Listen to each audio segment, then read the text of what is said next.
السلام عليكم ورحمة الله وبركاته. عزيزي المشاهد، دلوقتي أقدر أقول لك نزل باكج بصراحة من أجمد الباكجات. اتفرج كده على الباكجات دي.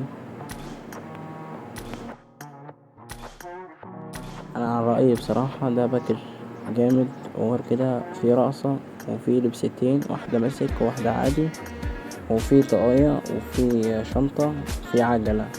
يعني بصراحة الباكج ده سهل، لو معاك شداد وتقدر تفتح كل يوم فتحة تقدر تطلع حاجة من اللي أنا وريتهم لكم. يمكن يطلع لكم لبسة مسك، يمكن تطلع لكم رقصة، على حسب. بس أنا عن رأيي كل الناس بتفتح زي كده حظ حلو، الحظ فيها نسبة 50%، وغير كده يعني تقدر تطلع على أقل حاجة رقصة.